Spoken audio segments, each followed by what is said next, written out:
الحمد لله رب العالمين والعاقبة للمتقين والصلاة والسلام على سيد المرسلين أما بعد قال الله تبارك وتعالى في كلامه المجيد أعوذ بالله من الشيطان الرجيم بسم الله الرحمن الرحيم يا أيها الذين آمنوا كتب عليكم إذا حضر أحدكم الموت إن ترك خيرا الوصية للوالدين والأقربين بالمعروف حقا على المتقين صدق الله العظيم. محترم بزرگوں و عزیز ساتھیوں،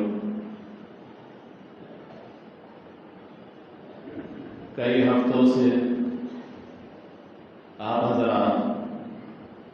آئلی مسائل کے تعلق سے بات سن رہے ہیں. یاد دہانی اور مذاکرے کے طور پر لگاتار بتایا جا رہا ہے کہ یہ سب ہمارے آئلی مسائل ہیں، آئلی احکام ہیں. دنیا والے ہمارے انہی آئلی مسائل کو اور احکام کو نشانہ بنانے کی کوشش کرتے ہیں اور کوشش کرنا چاہ رہے ہیں. اسی سلسلے میں تقابلی طور پر بتایا گیا کہ ان آئلی مسائل میں اسلام کیا کہتا ہے اور دیگر مذاہب والے یا دیگر تہذیب اور کلچر والے کیا کہتے ہیں. چونکہ کمپٹیشن اور تقابل سے بات سمجھ میں آتی ہے تو اسی سلسلے کی گفتگو جاری تھی. گزشتہ ہفتے ہم لوگ وراثت تک پہنچے تھے اور وراثت کے سلسلے میں عرض کیا گیا تھا کہ اللہ تبارک و تعالیٰ نے جن لوگوں کا حصہ قرآن و سنت میں متعین فرما دیا ہے اس کو اصحاب فرائض کہا جاتا ہے، اصحاب فروض کہا جاتا ہے. مردوں میں ان کی تعداد 4 ہے، لیکن عورتوں میں ان کی تعداد ڈبل ہے، 8 ہے. پھر اسباب کے بارے میں بتایا گیا تھا کہ وراثت میں کن کن لوگوں کو حصہ ملتا ہے. تو ہمارے یہاں مذہب اسلام میں 8 طرح کی عورتوں کا حصہ اللہ تعالیٰ نے متعین کیا ہے، جبکہ دیگر مذاہب میں، دیگر ادیان میں اور دنیا کے کسی بھی قوانین میں، کسی بھی مکتب فکر، کسی بھی کمیونٹی یا کسی قوم میں 8 طرح کی خواتین کو، 8 طرح کی عورتوں کو وراثت میں حصہ کہیں نہیں دیا جاتا ہے. بات آئی تھی تفصیل کے ساتھ. میں نے کہا تھا کہ اسلام پر ایک اعتراض یہ ہوتا ہے کہ پوتا محروم کر دیا جاتا ہے. اس پر بات کرنے سے پہلے ذرا ہم وصیت کو جان لیں کہ وصیت کیا ہے، وصیت کی کیا حیثیت ہے، وصیت کب واجب ہے، وصیت کب مستحب ہے، وصیت کب مکروہ ہے، وصیت کب حرام ہے. اس تعلق سے ہم کو جاننا چاہیے. وصیت بھی اسلامی قانون میں سے ایک قانون ہے. وصیت کی تعریف یہ ہے کہ عہد یضاف الی ما بعد الموت، یعنی میت کی طرف سے ایسا حکم جو اس کے مرنے کے بعد نافذ کیا جائے. میت کی طرف سے ایسا حکم جو اس کے مرنے کے بعد نافذ ہو، یہ وصیت کہلاتا ہے. میں نے آیت پڑھی ہے، یہ آیت شروع زمانے کی ہے کہ اللہ تبارک و تعالیٰ نے فرمایا کہ اے ایمان والو، تم پر وصیت فرض کی گئی. اگر تم نے مال چھوڑا ہے تو رشتہ داروں کے لیے، تعلقات والوں کے لیے تم کو وصیت کرنا چاہیے، اور جب وصیت کرو تو تم گواہ بنا لو، اور تمہاری وصیت کو سننے والا یا لکھنے والا اس میں کمی بیشی نہ کرے۔ ایسا نہ ہو کہ تمہارے مرنے کے بعد تمہارے کہے ہوئے الفاظ کو گھٹا دے یا بڑھا دے، یا تمہاری لکھائی ہوئی تحریر میں رد و بدل کر دے۔ اگر ایسا کرے گا تو وہ ظالم ہوگا اور اللہ تعالیٰ اس سے نمٹے گا۔ جناب نبی کریم صلی اللہ علیہ وسلم نے احادیث مبارکہ میں کئی موقعوں پر وصیت کی تاکید کی۔ ایک حدیث کے اندر ہے کہ جناب نبی کریم صلی اللہ علیہ وسلم نے ارشاد فرمایا کہ کوئی مسلمان جس کا اللہ اور اس کے رسول پر ایمان ہے، اس کے پاس وصیت کرنے کی کوئی چیز ہے، تو وہ 2 رات اس طرح نہ گزارے کہ اس نے وصیت والی چیز کو لکھا نہ ہو، یعنی بغیر لکھے ہوئے، بغیر ڈائری میں درج کیے ہوئے یا کروائے ہوئے 2 رات اس طرح نہ گزارے جو خالی چلی جائے۔ اس سے پتہ چلتا ہے کہ اسلام یہ چاہتا ہے کہ ہم اور آپ موت کے استحضار کے ساتھ جئیں، یعنی پتہ نہیں کب ہماری موت آ جائے، تو اسی جذبے کو پیدا کرنے کے لیے یہ کہا گیا کہ 2 رات خالی چلی جائے، آدمی ایمان کا اور اللہ اور اس کے رسول پر ایمان کا دعویٰ کرتا ہو اور وصیت کرنے کی چیز ہو اس کے پاس اور وصیت نہیں کرتا ہے، ایسا نہیں کرنا چاہیے۔ حسن بصری رحمۃ اللہ علیہ تابعین ہیں۔ حسن بصری رحمۃ اللہ علیہ ایک روایت بیان کرتے ہیں، وہ یہ کہتے ہیں کہ ایک مسلمان بھر پیٹ آسودہ ہو کر کے کھا نہیں سکتا۔ کھانے کا طریقہ یہ ہے کہ اپنے بھوک کو 3 حصوں میں تقسیم کر دو، ایک حصے میں پانی رہے، ایک حصے میں دانہ رہے، ایک حصہ خالی رہے۔ تو فرمایا کہ کوئی مسلمان ناک تک چھکا کر کے، چھیونیاں مار کر کے، گلے تک حلق تک پیٹ بھر کر کے کھا نہیں سکتا۔ جنریٹر چالو نہیں ہو سکتا ہے، اس لیے کہ وہ ڈرام نہیں ہے، ڈرام میں پانی نہیں ہے۔ دعا کیجیے لائٹ آ جائے۔ تو میں یہ کہہ رہا تھا کہ حسن بصری رحمۃ اللہ علیہ نے کہا کہ ایک مسلمان بھر پیٹ آسودہ ہو کر کے کھا نہیں سکتا، اور ایک مسلمان 2 رات اس طرح نہیں گزار سکتا کہ وصیت لکھا ہوا اس کے تکیے کے نیچے یا اس کے سرہانے میں یا پہلو میں نہ ہو۔ یہ حسن بصری رحمۃ اللہ علیہ کا قول ہے۔ ضحاک ایک بڑے محدث ہیں، وہ بیان کرتے ہیں کہ ایک آدمی کے لیے وصیت کرنا ضروری ہے، اس پر دین ہے، اس پر قرضہ ہے، مالی حقوق ہیں، وصیت کرنا ضروری ہے، اور اگر وہ وصیت نہیں کرتا ہے اور مر جاتا ہے تو اس کا خاتمہ برائی پر ہوتا ہے۔ یہ حضرت ضحاک نے کہا۔ بہرحال ان تینوں روایتوں سے وصیت کی اہمیت کا پتہ چلتا ہے کہ ہم کو اور آپ کو اپنے ذمے جو حقوق ہیں ان تمام حقوق کو لکھ لینا چاہیے۔ پتہ نہیں ہماری موت کب آ جائے، جب موت آ جائے، اچانک بھی آ جائے، تو کم سے کم ہمارے ذمے جو حقوق ہیں وہ لکھے ہوں، تاکہ ہمارے ورثہ کم سے کم ان حقوق کی ادائیگی تو کر سکیں۔ انسان اپنی زندگی میں اپنے مال کا مختار ہے، اپنے مال کو تصرف کر سکتا ہے، خرید سکتا ہے، بیچ سکتا ہے، گفٹ دے سکتا ہے، ہدیہ دے سکتا ہے، وقف کر سکتا ہے۔ جہاں تک اولاد کا معاملہ ہے تو نبی کریم صلی اللہ علیہ وسلم نے ارشاد فرمایا کہ سبو اولادکم، کہ اپنے اولاد کے درمیان برابری کرو، یعنی انسان جب تک صحت سے ہے، تندرستی سے ہے،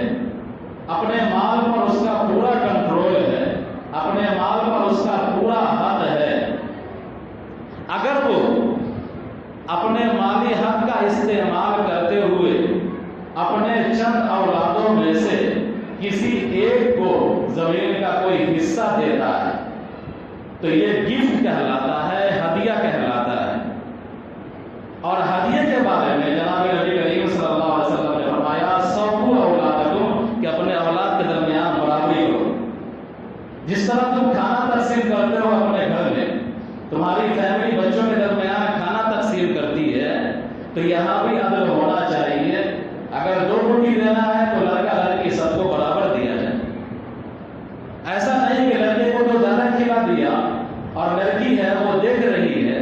اور وہ بیچاری کو شوربہ بھی میسر نہیں ہے۔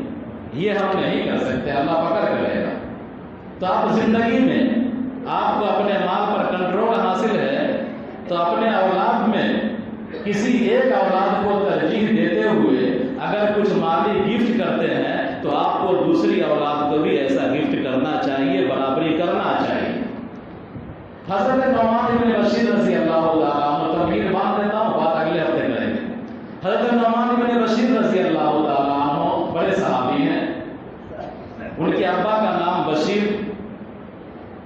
تو بشیر وہ بھی صحابی تھے۔ تو انہوں نے اپنی اہلیہ سے کہا کہ میں زمین کا ایک ٹکڑا، اپنی زمین میں سے ایک حصہ نعمان کے نام لکھ دینا چاہتا ہوں، اس کو ڈونیٹ کر دینا چاہتا ہوں، اس کو ہدیہ دے دینا چاہتا ہوں۔ ان کی اہلیہ نے کہا کہ ٹھیک ہے، اچھا جذبہ ہے، لیکن اس ٹکڑا دینے پر ہم اس وقت تک راضی نہیں ہوں گے جب تک کہ رسول اللہ صلی اللہ علیہ وسلم کو گواہ نہ بنا لیا جائے۔ چنانچہ حضرت نعمان کے ابا جناب نبی کریم صلی اللہ علیہ وسلم کے پاس آئے اور آپ سے آ کر کے عرض کیا، یا رسول اللہ صلی اللہ علیہ وسلم، ہمارے پاس مختلف زمینیں ہیں، ہم زمین کا ایک ٹکڑا نعمان کے نام دے دینا چاہتے ہیں، لکھ دینا چاہتے ہیں۔ جناب نبی کریم صلی اللہ غور سے سنیے گا، جناب نبی کریم صلی اللہ علیہ وسلم نے پوچھا، جتنی زمین تم لکھ رہے ہو نعمان کو لکھنا چاہتے ہو یا دینا چاہتے ہو، نعمان کی بہن کو تم نے اتنی زمین دینے کا ارادہ کیا ہے؟ حالانکہ ایک بہن تھی نعمان کو۔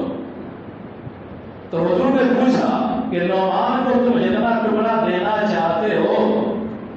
نعمان کی بہن جو تمہاری بیٹی ہی ہے، تو اس بیٹی کو تم اتنا ہی حصہ لکھنا چاہتے ہو، دینا چاہتے ہو؟ تو انہوں نے کہا کہ ایسا تو کوئی ارادہ میرا ہے نہیں، میں تو نعمان کو دینا چاہ رہا۔ تو جناب نبی کریم صلی اللہ علیہ وسلم نے ارشاد فرمایا کہ میں محمد رسول اللہ اس ظلم پر گواہی دینے کے لیے تیار نہیں۔ اس حدیث سے پتہ چلتا ہے کہ زندگی میں گرچہ ہم کو اپنے مال پر کنٹرول حاصل ہے، لیکن اپنے اولاد میں سے کسی اولاد کو اگر ہم کچھ دیتے ہیں تو یہ ہدیہ ہے، گفٹ ہے، اور ہدیے میں تمام اولاد کے ساتھ برابری کا معاملہ کرنا چاہیے، جس طرح جناب نبی کریم صلی اللہ علیہ وسلم نے بیٹی کے ساتھ بھی برابری کا معاملہ کرنے کی تلقین کی۔ یہ وراثت نہیں ہے، یہ وصیت نہیں ہے۔ وراثت مرنے کے بعد، وصیت مرنے کے بعد نافذ ہوتی ہے۔ اس پر انشاءاللہ ہم آئیں گے اگلے۔ ہمارے یہاں جماعت آئی ہوئی ہے، ارریہ کی جماعت ہے، کافی دور سے آئی ہے، اور ہم جانتے ہیں کہ جب فتنے کا وقت ہو اور ہم سے ہمارے شاعر کو چھیننے کی کوشش ہو رہی ہو، ہم سے ہمارا ایمان، ہمارا دین چھیننے کی کوشش ہو رہی ہو، تو دین کو بچانے کے لیے، اپنے ایمان کو بچانے کے لیے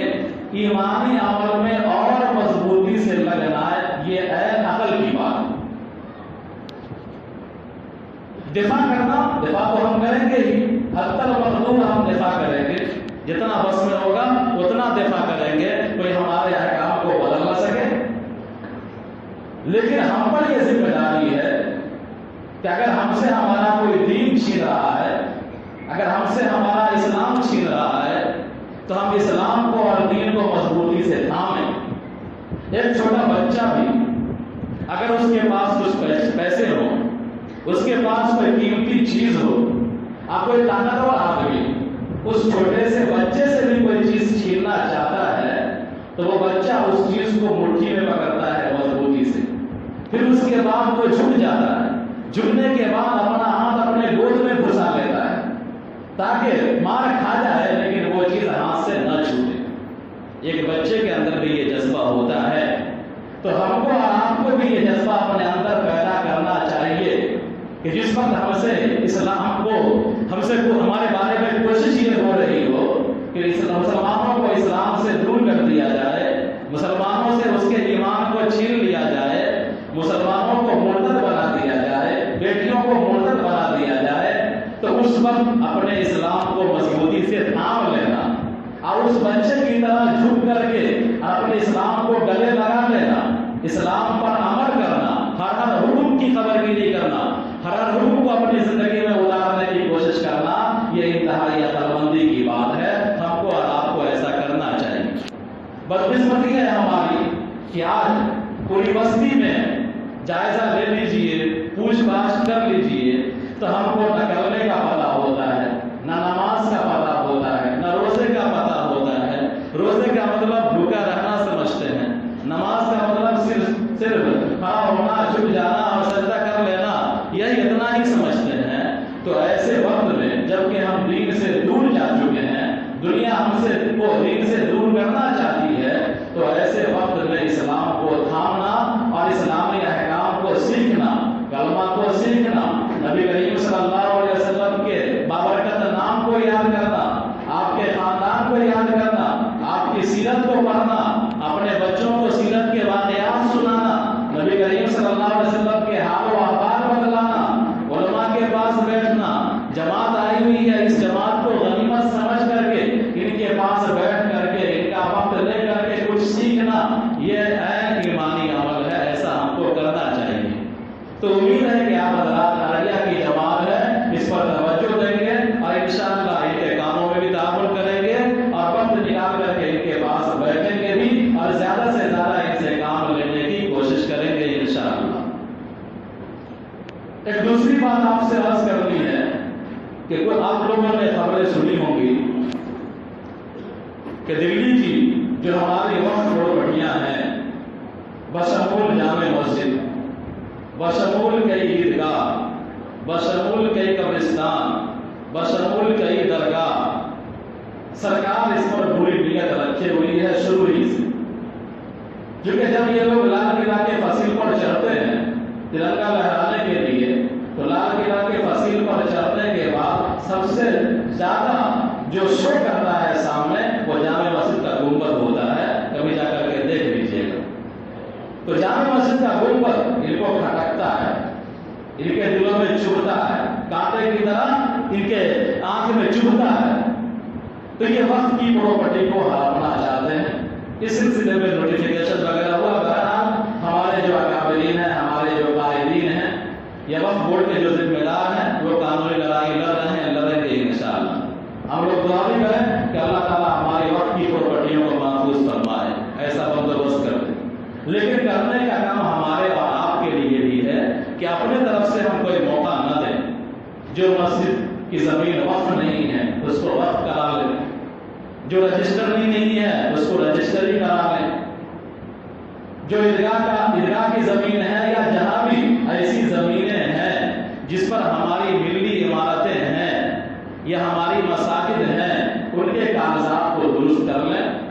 ایسا نہ ہو کہ انجانے میں دھوکے میں ہم غفلت میں رہیں اور خدا نہ خواستہ یہاں ایسی کوئی حکومت آئے جو اسی طرح کا حربہ اختیار کرنے لگے ہندوؤں کو خوش کرنے کے لیے جس طرح کا حربہ مرکزی حکومت اختیار کر رہی ہے۔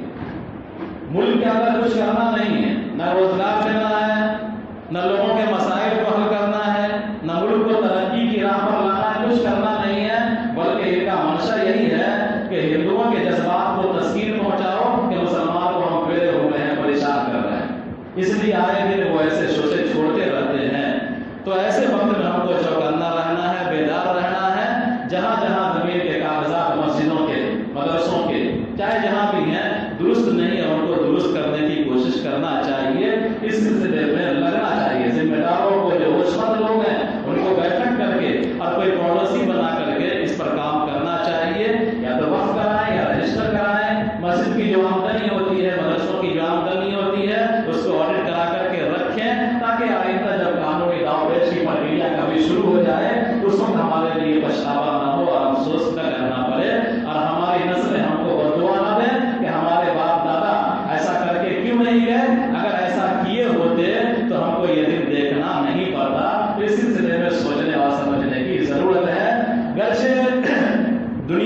دستور یہ ہے کہ جس کی لاٹھی اس کی بھینس، اور ایک مشہور شعر ہے جو آپ حضرات پڑھے ہوں گے بچپن میں، بگڑتی ہے جس وقت ظالم کی نیت، نہیں کام آتی دلیل اور حجت۔ بابری مسجد کے سارے کاغذات ہمارے درست تھے،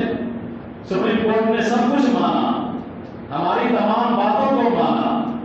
یعنی بابری مسجد کی جو تعمیر ہوئی تھی وہ غلط طریقے سے نہیں ہوئی تھی، کسی مندر کو توڑ کر کے بنائی نہیں گئی تھی، سپریم کورٹ نے مانا اس چیز کو۔ مسجد کے اندر مورتیوں کا ڈالنا، مورتیاں نکلی نہیں تھی، ڈالی گئی تھی، اور یہ ڈالنا یہ ایک اپرادھک قدم تھا اور یہ ایک جرم تھا، سپریم کورٹ نے اس کو مانا۔ بابری مسجد کو شہید کر دیا جانا ایک جرم تھا، مانا، لیکن چونکہ ان کی نیت بگڑ چکی تھی تو ہمارے تمام دلائل جو ہمارے مضبوط دلائل تھے، ان تمام دلائل کو مان کر کے ان لوگوں نے فیصلہ وہی کر دیا جو ان کے من میں تھا کہ بگڑتی ہے جس وقت ظالم کی نیت، نہیں کام آتی دلیل اور حجت۔ اور مشہور محاورہ ہے کہ چور کے آگے ڈالا گیا، بے ایمان کے آگے دیوالا کیا، یہ مشہور ہے۔ لیکن بہرحال ہم کو اپنی طرف سے موقع دینا نہیں چاہیے، ہم کو اپنے کاغذات درست کرنا چاہیے۔ اللہ تعالیٰ ہم سب کو ملی سماجی کاموں میں بڑھ چڑھ کر حصہ لینے کی توفیق عطا فرمائے۔ ربنا تقبل منا انک انت السمیع العلیم وتب علینا